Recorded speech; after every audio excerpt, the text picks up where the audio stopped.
Ladies and gentlemen, welcome to the first ever DarkspiderDavid Show.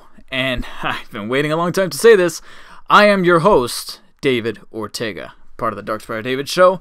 This is the first of what I'm hoping will be many episodes of my brand new podcast-style show, or podcast, whatever you prefer to call it, which is a long-range format in which I'm going to be talking about all the latest things that are on my mind, whether it be about some of the latest things that are happening in pop culture, like movies, games, TV shows, and the like, as well as opinion pieces on things that I just need to blabber about.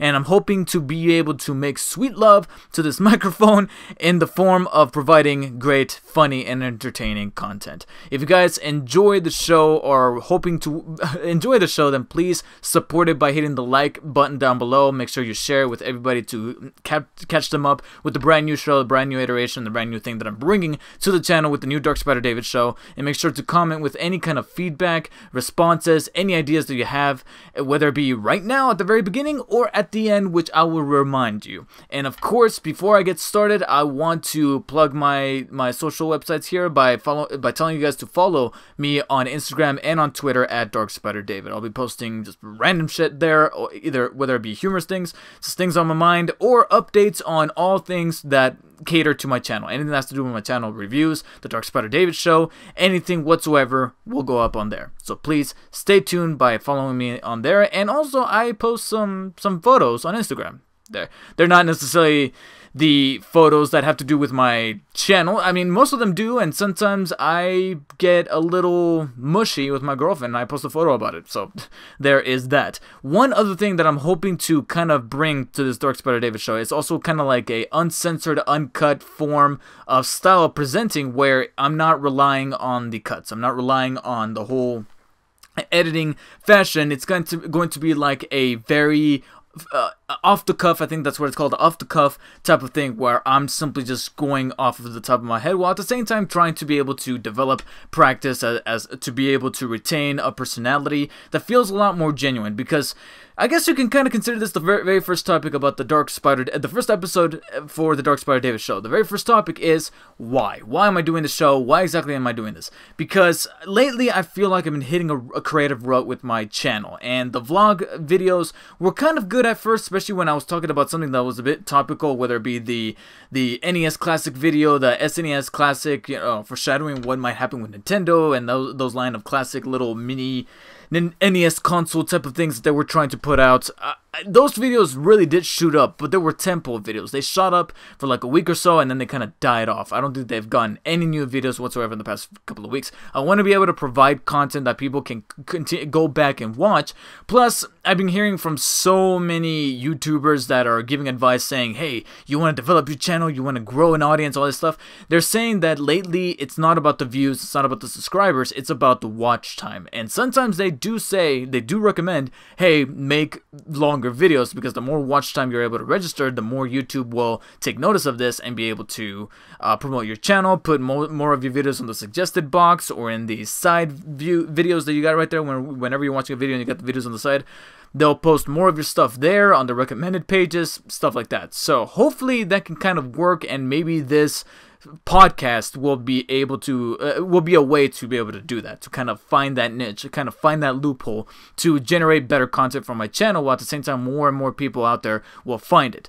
And also because it's kind of like my own little element that I feel much more comfortable with. The more I think about my podcast and the more I think about the ideas that I can kind of bring to it, whether it be the way I present myself, from the graphics to the little intro that you just saw, or to even my wardrobe, any chance that I get to wear a suit or at least a blazer such as this, I will take it. I'm not going to go full on with like a tie or a dress shirt underneath. I mean, for God's sakes, E3 just happened. It's actually going to be one of my topics that I'm going to talk about in this first episode. But considering that E3 just happened, I figured, you know what, for the occasion, let's wear my PlayStation shirt. Got my PlayStation shirt here, brought to you by Ripped Apparel. Not exactly sponsored, but I'm working on things. Actually, that's a pretty good idea. Maybe, just maybe, work some kind of sponsorship or whatever, but that's later down the line. Who knows? All I know is that I really enjoy this shirt, and over it, that's where this goes. And hopefully, this is kind of my visual way of saying, hey, I'm taking this thing seriously, and I'm hoping that me taking it seriously is going to generate some kind of return. Because the more I think about the creative process of putting into this podcast, whether it be the topics that I kind of do the research for and gather my thoughts on, to the presentation, to the logo you see beside you, and the graphics that you've been seeing and all that. I feel like the more I think about it, the more I kind of lose myself in that and I end up ignoring like the views. Like, oh, how many views am I gonna get? Should I promote this channel? Should I shove out the money to promote this channel? Are people subscribing? Like, I gotta be honest, the more I think about the content that I can bring to the podcast, the less I start to think about what people are going to be watching or how many people are going to be watching. And I want to go back to those days where I wasn't so reliant on views, I wasn't so reliant on subscriptions, because it is a depressing way of thinking. I would often depress myself thinking that, oh my god, nobody's watching my thing. Every time I would post a video, especially those vlogs that I kind of did away with, and those vlogs are now going into this podcast where I'm talking about those topics. Every time that I would take a video that I thought was going to do so well, and then I would post it on YouTube, and then it would only get like 10, 15, 20 views in just one fucking day, yeah, I would go into a bit of a creative slump. I would get depressed, legitimately, or at least depressed in the YouTube sense. I wouldn't get depressed overall. You know, it's not like I go to work or go to school or go to my girlfriend and be like, I don't feel like doing it. You know, not like that. Just in terms of YouTube, in terms of wanting to create more content on my YouTube channel, I would get depressed in that sense. But hopefully this podcast would be a way to turn all that around, because the more I think about my podcast, this one right here, and the more I think about all the topics that I can kind of continue to talk about within my element, without any cuts, without any need to edit a specific part so I can get a jump cut here and a jump cut here. I recently was watching Good Will Hunting, and I remember Robin Williams' little speech to Matt Damon's character where he was talking about how some of the best things in a person are the imperfections. Not only is that 100% true with the significant other that I am with, because I love her imperfections. Hopefully she's watching. Maybe not. I don't know. But not only that, but also I want to find the imperfections in my visual style, and hopefully people will like that as well, because I want to be genuine with people. And I feel like lately I haven't been genuine in my videos because I would come across as a little too showy, where I got my hands like this and I'm talking about like this and I want to bring the David that people see more in person, whether it be my girlfriend or my friends or my coworkers. Maybe not so much my coworkers, because sometimes I could be kind of like a Sheldon to them, or like a Sherlock, where I can be witty and smart alecky, but at the same time with a nice thin layer of assholishness. That sometimes happens, and maybe that's not the best thing to kind of provide to YouTube necessarily, but I want to bring more of that realistic approach that I do with friends and people, because whenever I talk to them, not to kind of toot my own horn here, but they find me entertaining. They find me entertaining in a sense where they're like, wow, you know, I want to hear you kind of continue talking more and more and more. And maybe they're being flattering, maybe they're biased, especially my girlfriend. I believe she's truly biased.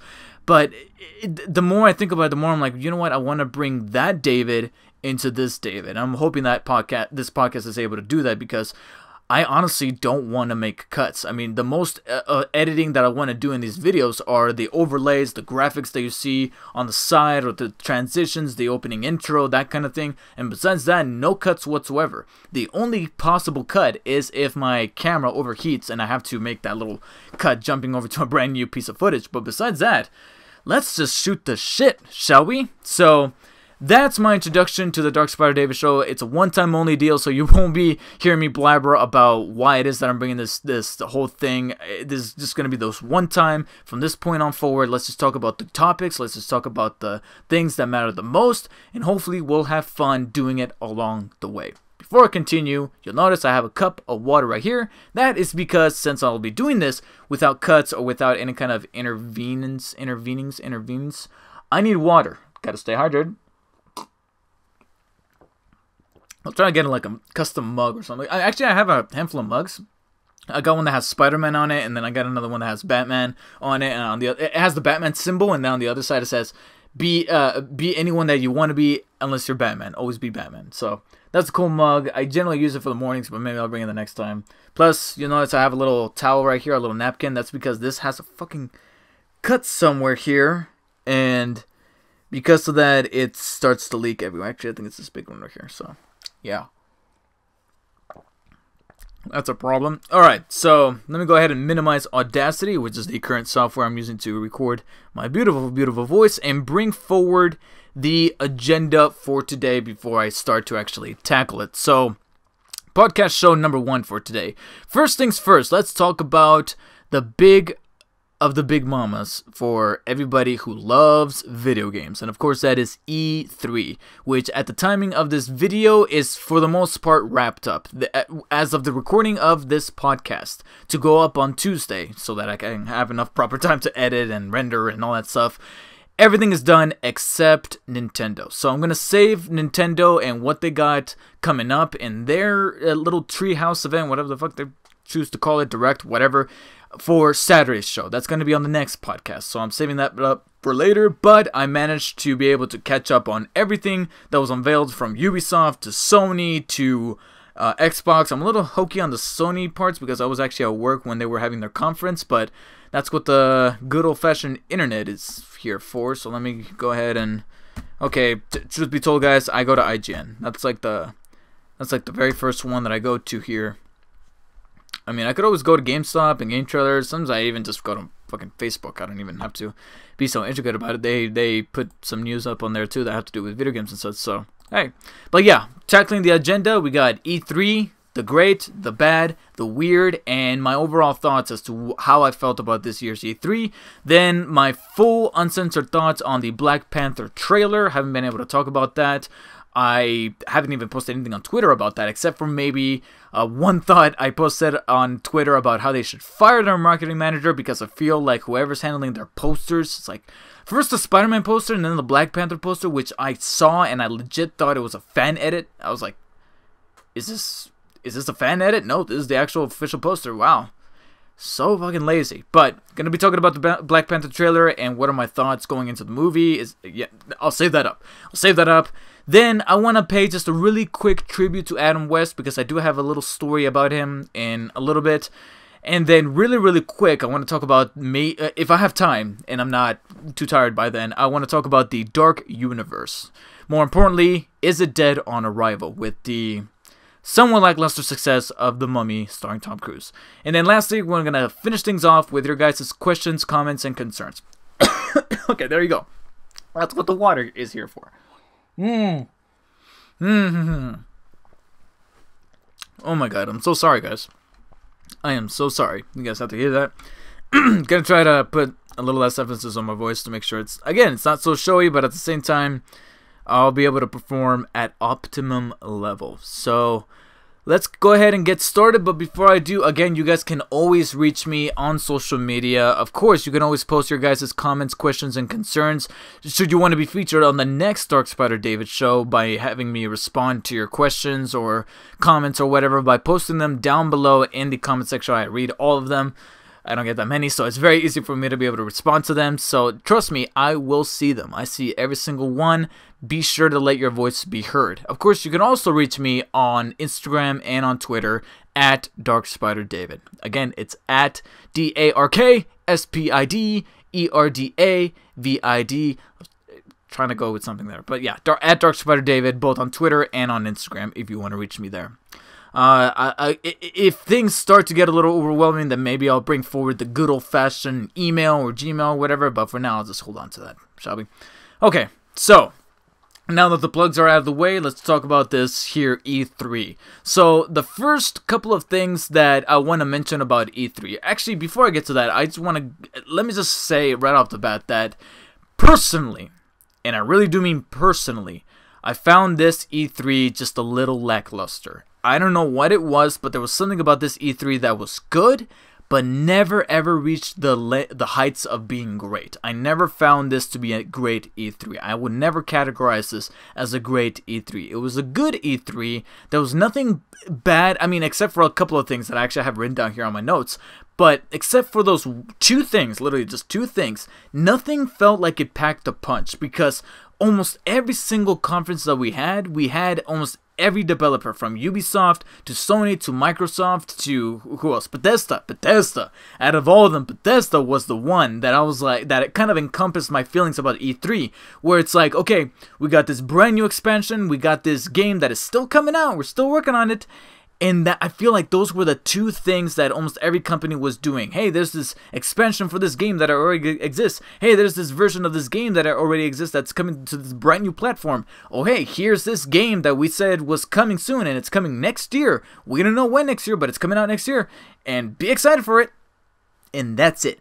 That's it. No brand new IP, no big new announcement that made us like shit our pants. Nothing like that happened. Not even from Sony. Sure, we got some brand new trailers for some of those hyped up games like God of War, Spider-Man, all of them. New Shadow of the Colossus remake, which I want to be excited about, but I never loved that game in the first place. You guys, if you remember watching that rant video that I made, it's one of those games that everybody loves, and I just can't be right there with them.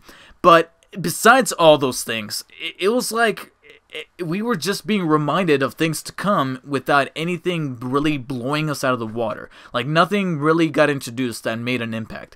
Whether it be, again, not just from Sony, but from Bethesda and all of them, and especially Bethesda. They had a clear opportunity to announce some cool shit. Even a brand new IP. I wasn't expecting them to unveil a new Fallout, a new Elder Scrolls. Elder Scrolls is going to be a long way off. I would be, honestly, I would find it lucky if they even announced Elder Scrolls 6 by next year.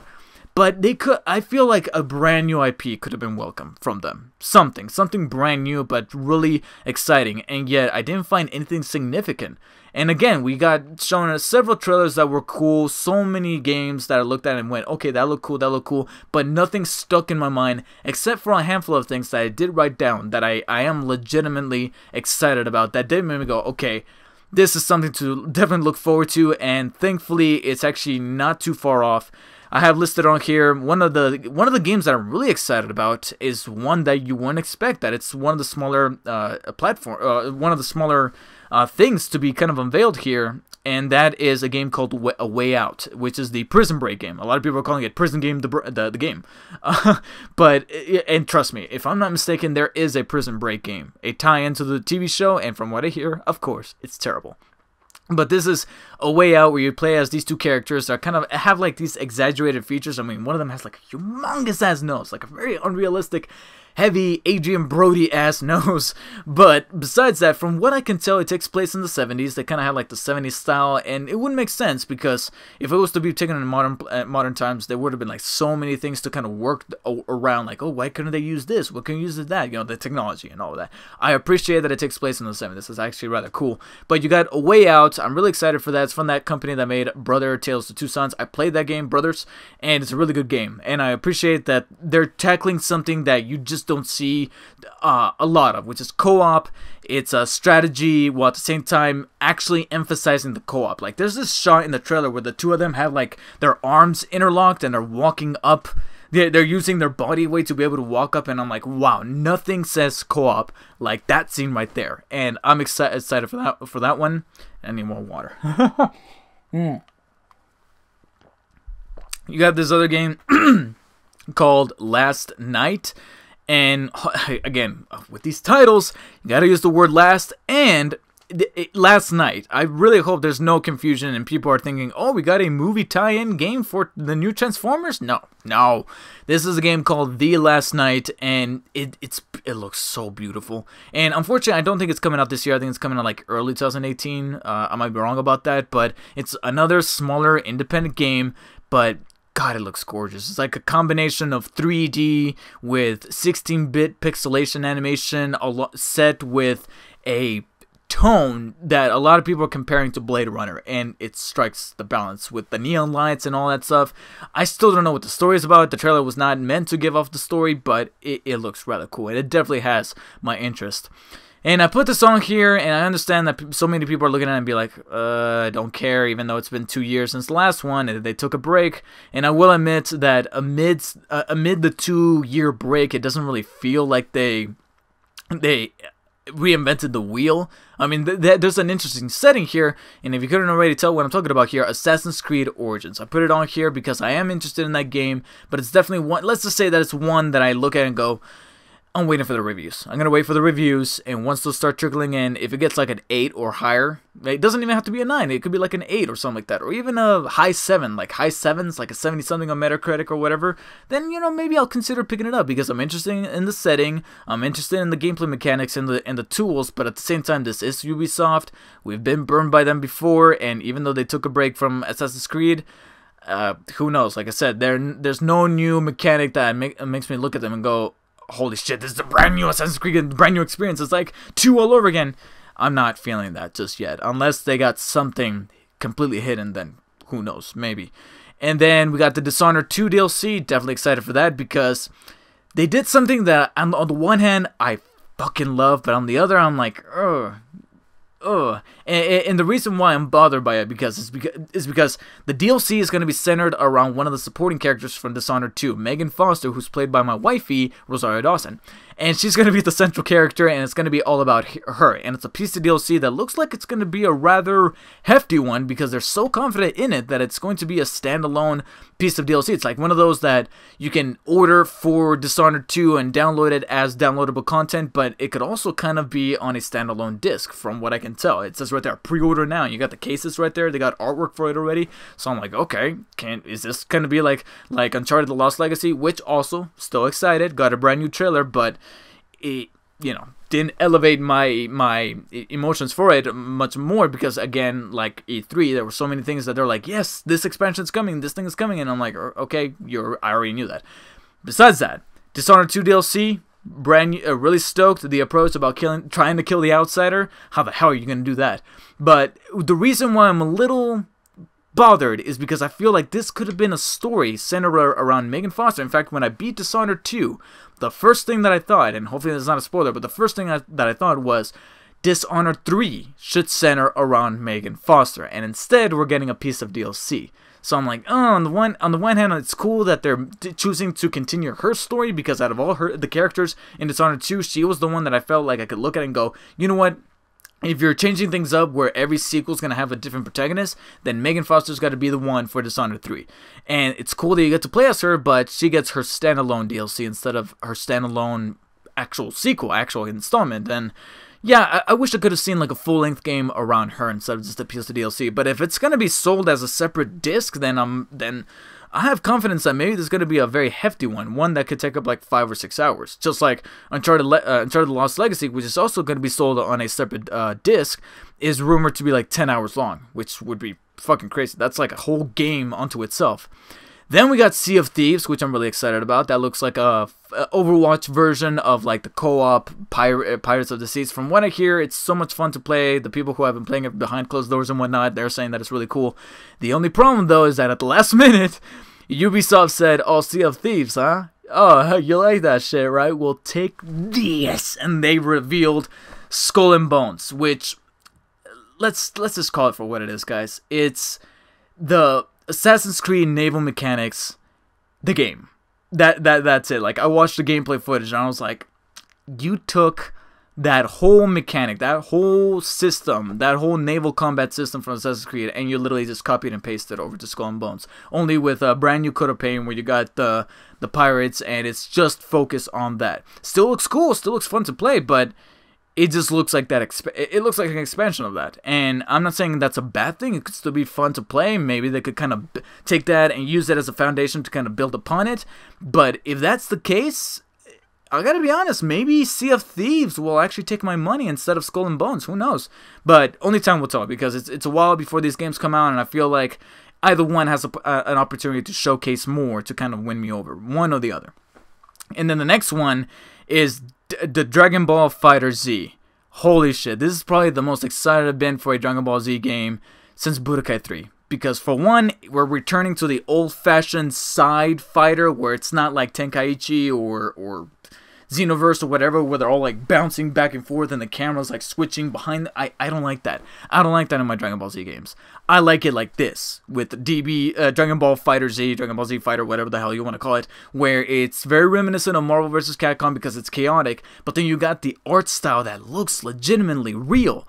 They even dipped the frame rate. I feel like they they lowered the frame rate a little bit to kind of make it look like it's in the show, because if you go back and watch the show, that show's not running at 60 frames per second. It has a little bit of a lag to it, because that's a show from what, the late 80s, early 90s, so the animation was never fully rendered, if you want to call it that. So I like that they kind of stay true to that, while at the same time incorporating elements that are very much like a game, where they're like, okay, yeah, this thing's running at 60 frames per second, but it looks so beautiful. It looks so beautiful for a Dragon Ball Z game. It legit looks like the show. So many times they said that about the previous iterations of the Dragon Ball Z games, but this one, I can confidently say it looks like that. So that's cool. And then lastly, I added onto here, I'm not super stoked about it, but it definitely gives me a potential reason to actually want to buy a Switch. Mario Rabbids. Mario Rabbids Kingdom... Shit, I forgot what it was called. The last subtitle. But the Mario Rabbids game. The long-rumored Mario Rabbids RPG. Which is kind of like a turn-based. In fact, so many people were saying the exact same thing that I was saying. Very reminiscent of XCOM. And... this looks fun. This looks like it could become addictive if you handle the gameplay correctly and you manage to explain it in a way where a newcomer such as me will be able to jump into it and be like, okay, you introduced me, you wrote me in, and now you hooked me with these mechanics within this Mario Rabbids style setting, and you wrote me in with like the humor and all that. That might just be another good killer app to get the Switch. That, along with Zelda, because I haven't played that. Zelda, Super Mario Odyssey. I feel like they just need that one game, just one more game, either a sequel or something with their existing properties, or a Smash Brothers, or a brand new, hell, I'll even take a brand new IP, something never before seen, that has a gameplay mechanic or some kind of element in it. That just makes me go, holy shit, and it's an exclusive to the Switch, just exclusive to the Switch, no other console. That right there will be it. That right there will make me go, okay, for my birthday or for Christmas, definitely getting a Switch this year. I'm going to be saving that money up. That's what I'm going to be getting. And that would be awesome. And those are the things, that pretty much wraps up the things that actually made me remember about them at E3. Like, those are the most memorable stuff. At least for the right reasons. Because we got two things that bugged the hell out of me from E3. One of them is Anthem, which is this brand new game from BioWare, and it's just so annoying because I look at this game and I'm like, this looks so fucking replaceable with so many other games that have been released in like the past 5 years. Mass Effect, Titanfall, Destiny. It just looks so interchangeable. I'm like, why should I give a shit about this? Like, so many people are looking at it and be like, oh my god, this might be the greatest thing ever. And I'm like, I'm way more excited for fucking Sea of Thieves or Mario Rabbids than I am for a game like Anthem. And I'm scared because the more that games like Anthem get supported, unless, again, it's too early to tell. Who knows? Maybe the more they start to release about the game, it'll get me stoked. Who knows? I might end up changing my mind. I might end up eating my words. But right now, as it stands, I'm getting tired of hearing the same words over and over, and this game really encapsulates that, because they were like open world, shooter, mech suit, exosuit, open world, again, they kept saying open world, sci-fi shooter, you know, multiplayer, you know, I feel like I'm hearing the same words and seeing the same visuals over and over, and I'm scared about that, because I fear that more and more companies are going to look at that and be like, oh, that's what sells. Now these indie games, not these smaller niche games that are trying to be bold and risky, we're going to just pour our money into developing those.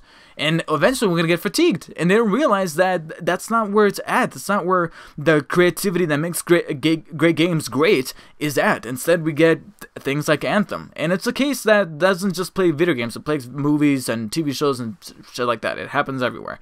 And it's a humongous shame. By the way, you guys noticed there was a little bit cut right there. I said there wasn't going to be any cuts, but again, my camera does have a slight overheating problem, and I feel like it's a problem that was there when they refurbished the camera, so it's a humongous shame, which sucks because I really love this camera, but that's the one problem. It's the fucking overheating problem. I really hate it. I'm sorry. But that's going to be the only cuts. Besides that, moving on to probably the last thing that really bugged me about E3, and that was the Microsoft's launch of the Xbox One X, or their unveilment of the Xbox One X, which was originally going to be the Xbox Scorpio, or Project Scorpio.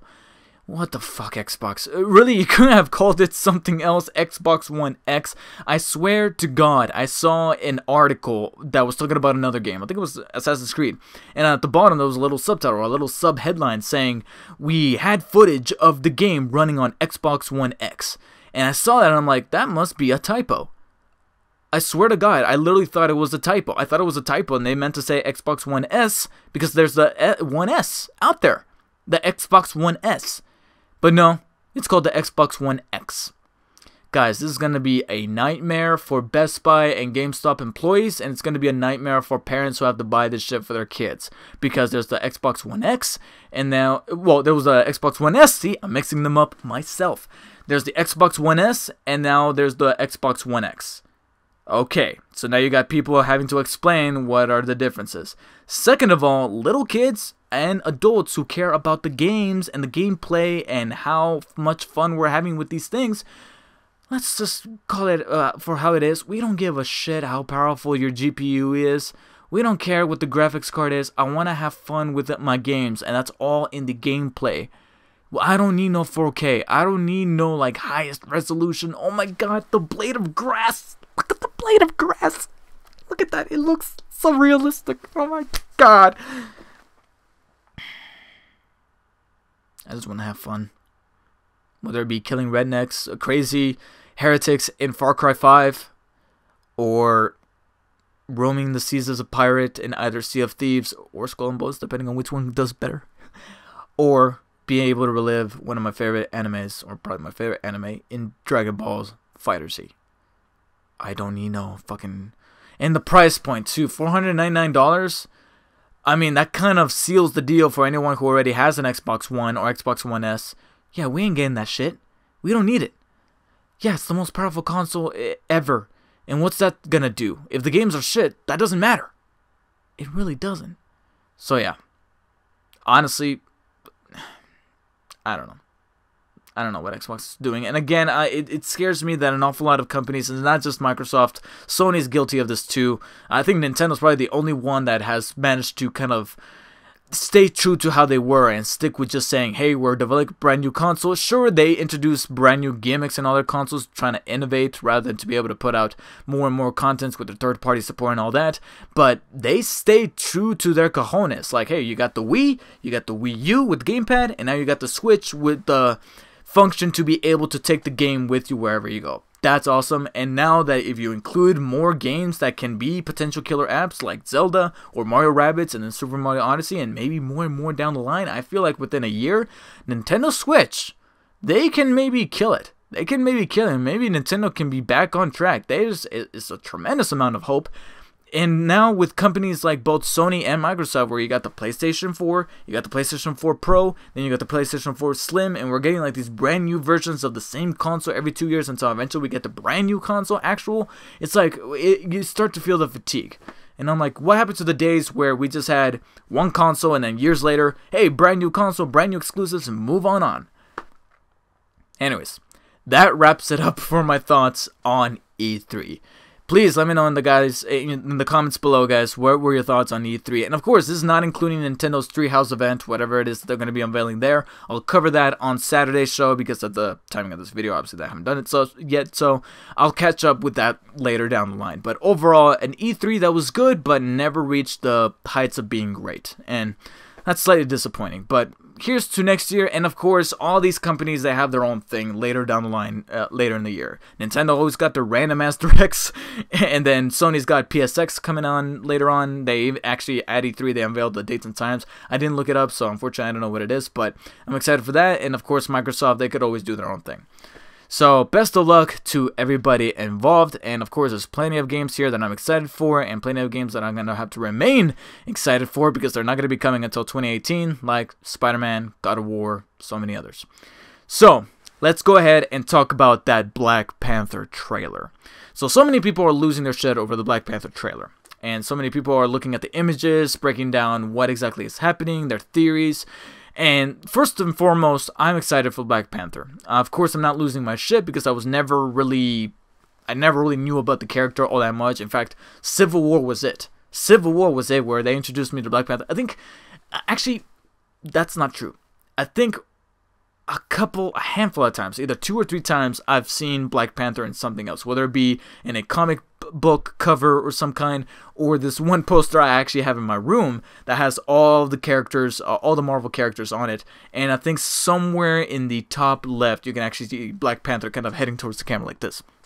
It's rather cool, and I always thought that he looked cool. I always thought that he was like, in terms of like his visual design, he was kind of like the Batman of Marvel.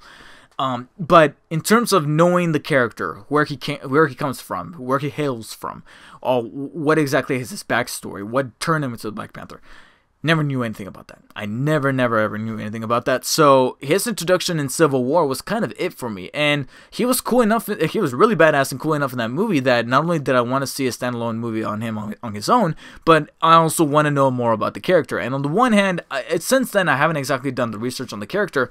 But at the same time, I feel like, maybe I shouldn't do it. Maybe I shouldn't do it, and I should try to go into the Black Panther movie as fresh as I possibly can.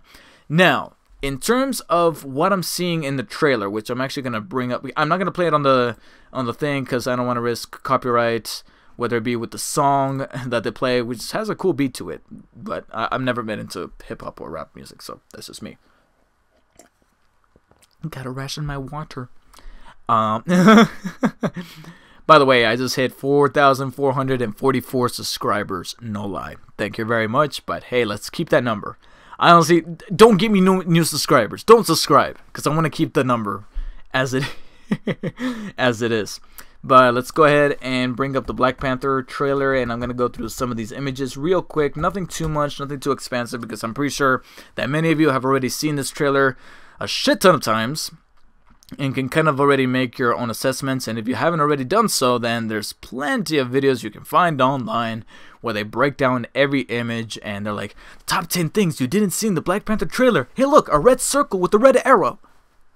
You missed it. Come on. Okay, so let's see what they got. So at the beginning, I really like the beginning. Really like the intro because we got a little Hobbit reunion going on with Bilbo Baggins and Gollum. But it's cool that they are making it very important that this character, who I believe is called Claw, but it's spelled different, it's like K-L-A-U, Claw, whatever, who did have a small appearance in Age of Ultron, is going to be carried over to being the main villain, or at least one of the main villains, in the Black Panther movie. And I think that's rather cool. And it's funny because for the longest time, I had an assumption that this was going to be a prequel and was going to take place in between Civil War and Avengers Age of Ultron, I guess kind of in between them right there, and we're going to be able to see the backstory to Black Panther and just see what he does in his home of Wakanda, which has an interesting backstory to it, which is also an understanding backstory, especially for the times that we're living in, where Wakanda puts a front up where they make it seem like they're a third world country, where they're poor, where they got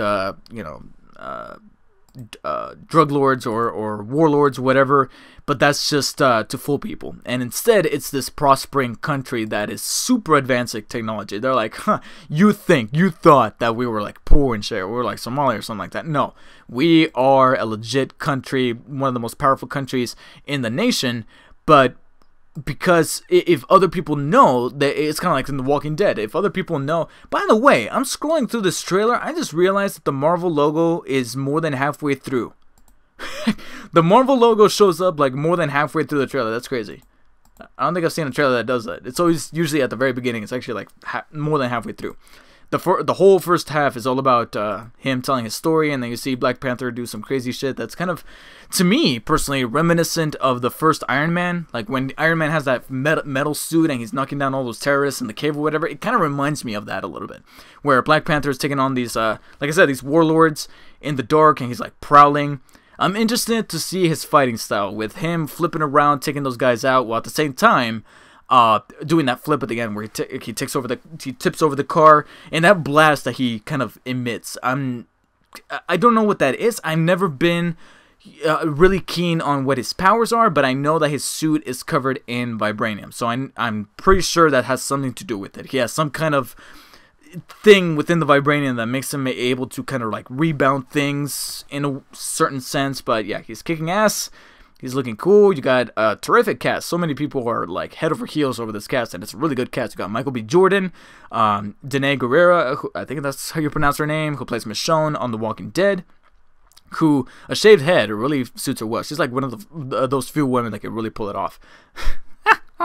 And then of course you got Lupita Nyong'o, looking gorgeous as ever. Hold on, I want to see her wearing this dress. Yeah. It looks like they're breaking out claws, so who the hell's wearing that mask? Who knows? But it looks like they're up to no good. Some more ass kicking. It looks like maybe we got like a Joker-esque type of thing going on, where Claw's like wearing... It looks like he's going in disguise as a construction worker or whatever, but he's actually about to pull off some shit.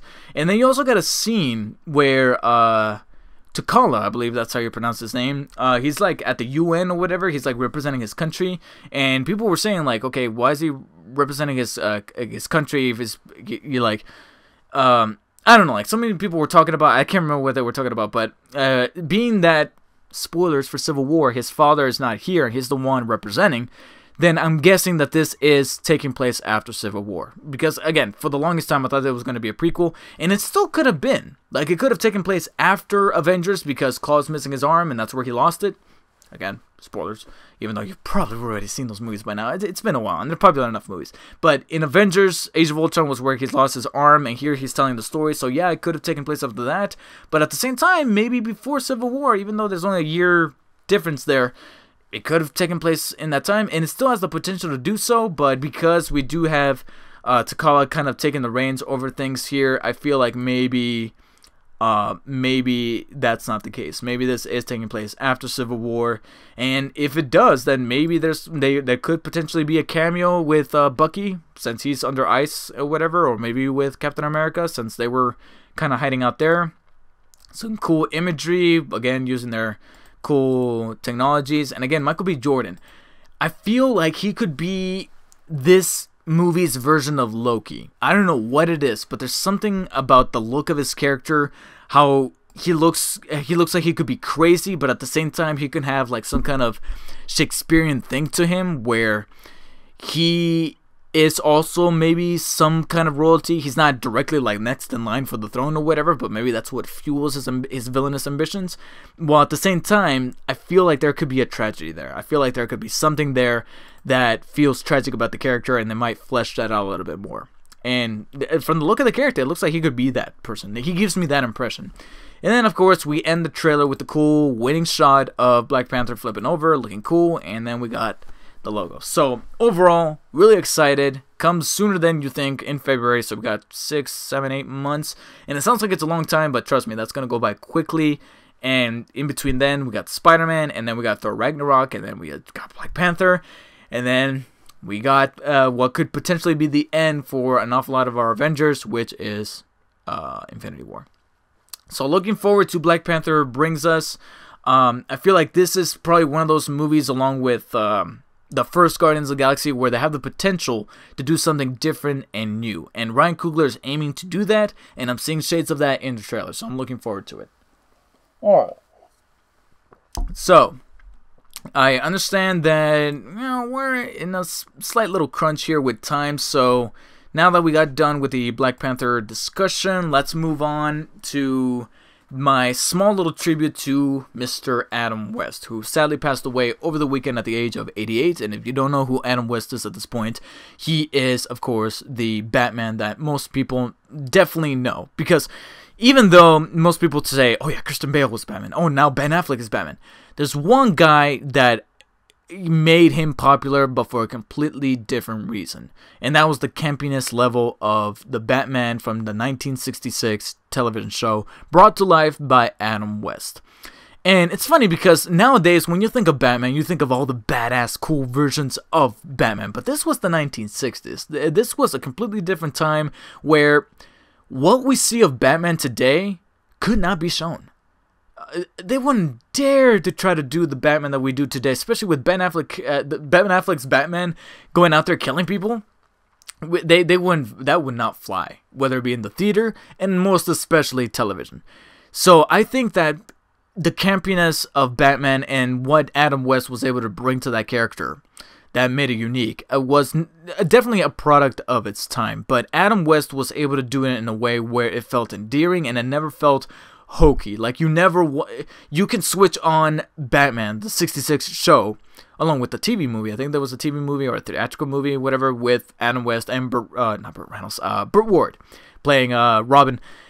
They were able to do it in a way where you can switch that. You could still switch that show on today, and you would still be able to crack up at some things. And you know, it's almost self-aware. It's almost self-aware because you laugh, but you don't laugh because it's genuinely funny. You laugh because it's genuinely fucking ridiculous, but it's endearing, it's whimsical, and it has this charm level to it.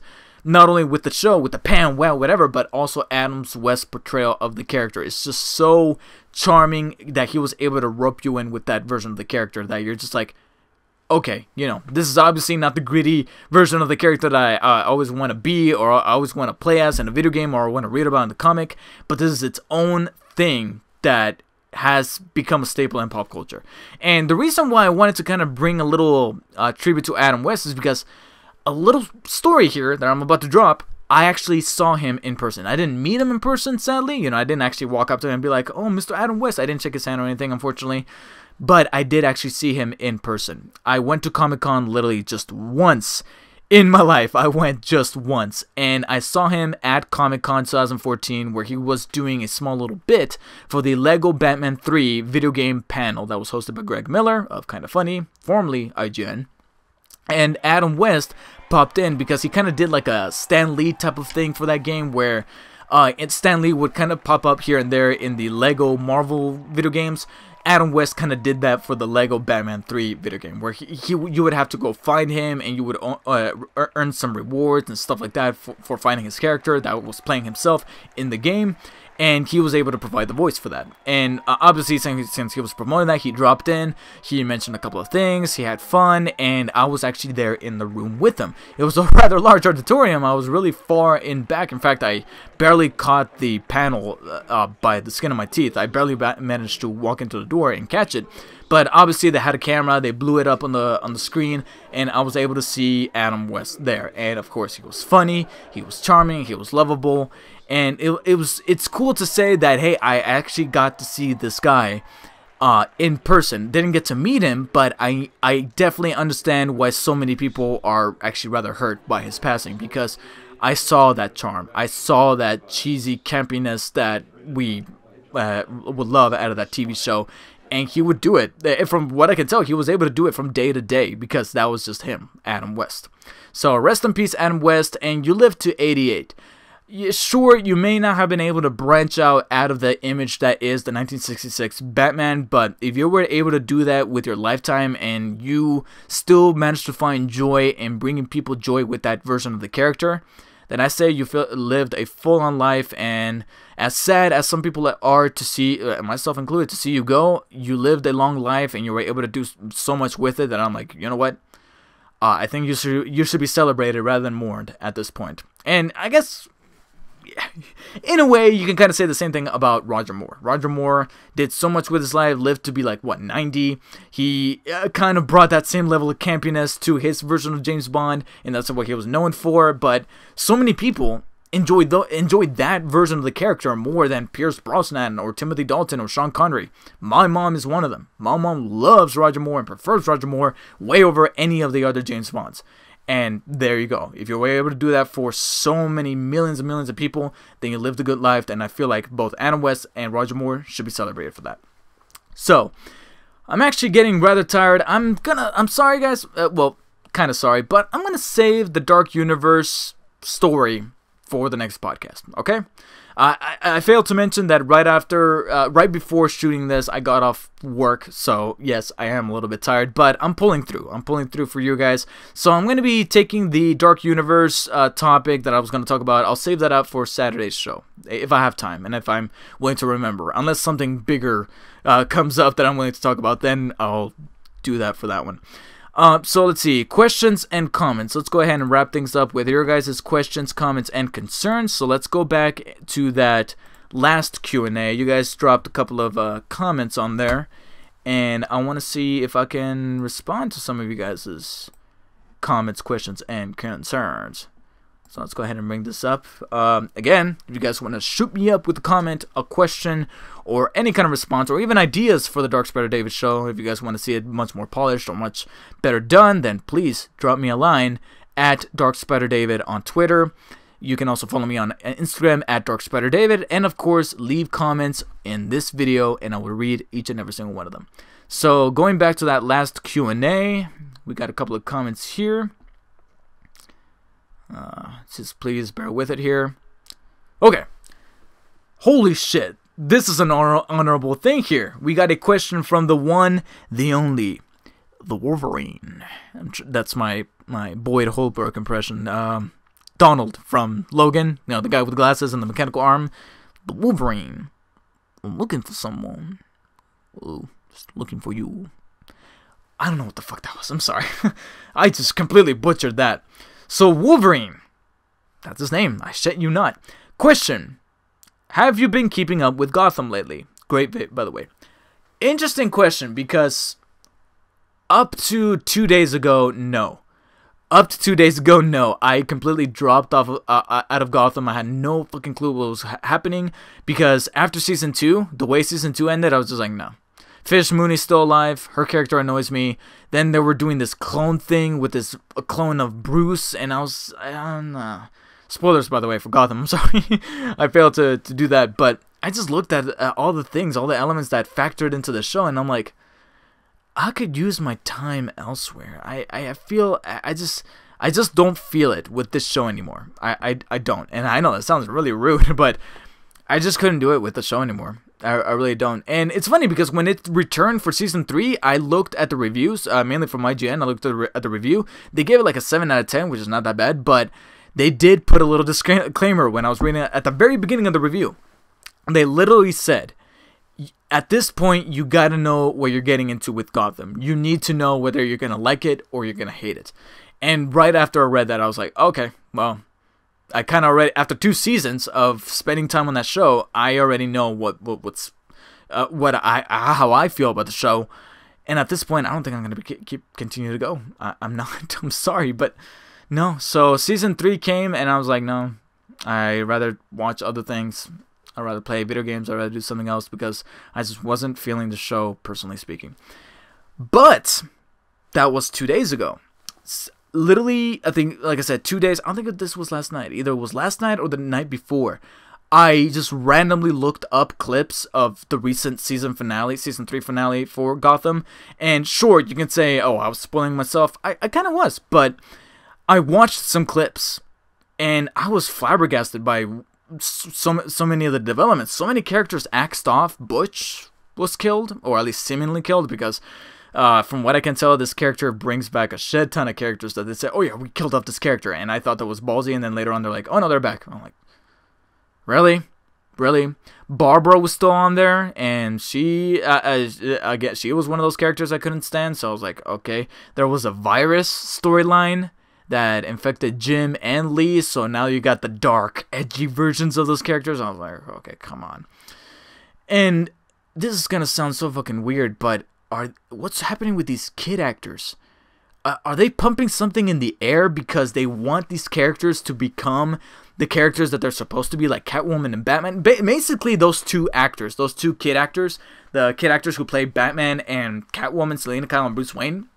Can't remember their names, but I remember when the show started and they were little kids, and now puberty hit them like a motherfucking train, because I saw like I said, footage of the season finale, and you got Catwoman with the whip, and she looks like she's almost 20 something, and she just barely recently hit 18. I feel gross saying that, because I'm like, she just barely hit 18 and she already looks like Michelle Pfeiffer.